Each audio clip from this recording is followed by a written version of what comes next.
The tweet popped up on a computer screen in downtown Toronto one day early in 2017. There was a backpack containing a few pounds of white powder on one of the Lakeshore GO trains. It was the kind of message that would raise alarms at any transit agency. But this one had a twist. The warning came from the man who left the bag, a father who'd been carrying borax for a volcano experiment he'd planned to conduct with his fourth-grade daughter. Aggie Kwiatkowski was minding GO Transit's social media account that day. It's a funny story now, but she recalls keenly the man's concern that someone would find the bag and be terrified. In the end, staff reunited the man with his backpack, although it's unclear whether the volcano experiment went ahead. The Twitter exchange was one of the tens of thousands that happen annually between the public and staff at Canadian transit agencies, a torrent of conversation handled by a handful of thick-skinned people dedicated to monitoring this social media channel. Twitter has been super helpful for us, not only as an information tool but also an engagement tool, said Stephen Tauro, Customer Information and Services Coordinator for Calgary Transit. It allows customers that real-time chat back and forth with us, to report issues, to ask questions about their service. These are high-pressure jobs in which some staff say they face an overwhelming proportion of negative messages. When serious transit problems crop up during rush hour, the workload can explode, with tweets pouring in faster than they can be answered. One staffer likened it to being a firefighter. The transit employees doing this can become a de facto voice of the agency. And it's a job that allows a remarkably direct connection with passengers. Whereas a decade ago someone waiting for an overdue bus could do little but peer up the road, information may now be obtained by dashing off a tweet. The job illustrates how interaction between the public and government bodies has changed with social media. This evolution has taken many forms, including some people who have successfully walked the line that allows personality to shine. Toronto Police Service Constable David Hopkinson won a cult following for his laconic and almost poetic delivery at the ATP's operations account, which details incoming police reports. But the evolution has not been without bumps. Toronto Parking Enforcement Officer Kyle Ashley went on leave after the material on his popular Twitter account was deemed too political. Months later, he left the job to focus on advocacy and is now running for office. Engaging on Twitter has become increasingly important in recent years for transit agencies, although the level of activity varies. The @Smintha account in Montreal has 222,000 followers, the most for any such account in Canada.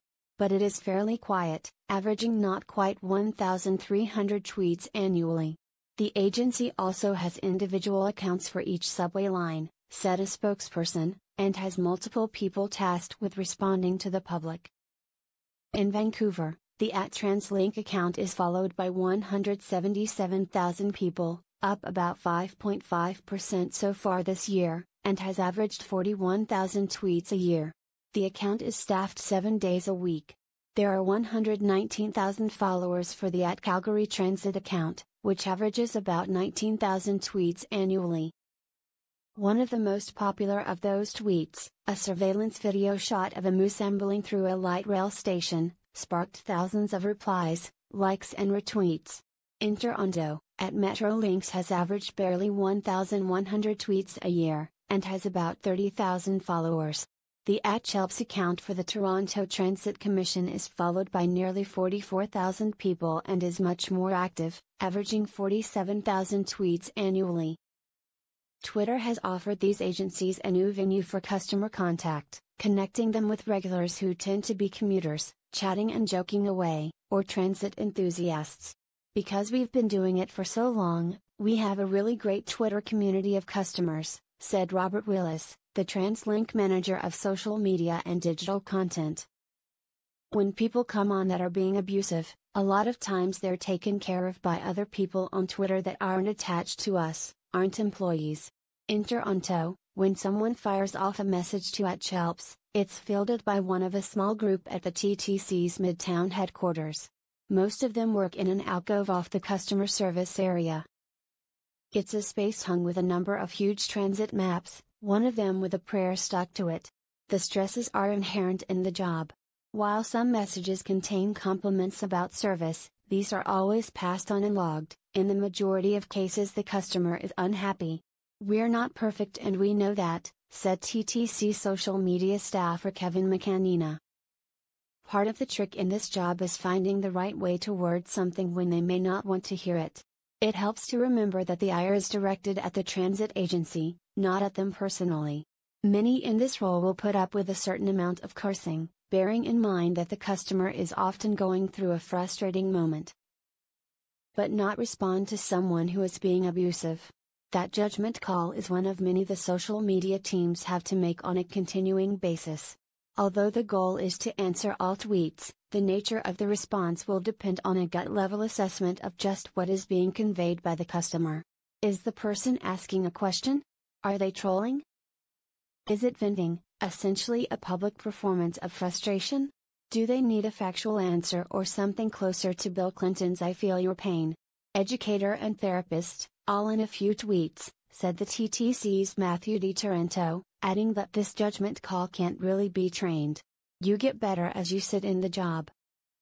The young man was having a quiet start to his shift, giving him time to pursue a broad range of questions: why a vehicle turned back before the end of a route, why the TTC started charging for parking, why an operator didn't stop for someone waiting in a bus stop, and the perennial question of why transit vehicles cluster together on the road.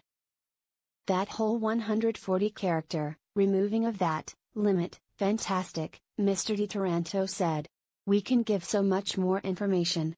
A few kilometers away, at the undisclosed location of the Metrolinx control center, that agency's customer service staff had the periodic chance to bid for the job of handling the @Metrolinx Twitter account. The role doesn't carry a boost in pay, but some of them say they prefer it. Ms. Kwiatkowski, the employee who handled the borax situation, said she likes to connect with customers in real time. Passengers often know before staff that something is happening, for good or ill, allowing the public to act as the eyes and ears of the agency. I'm not very easily flappable, she said. You just deal with it. One tweet at a time, one person at a time.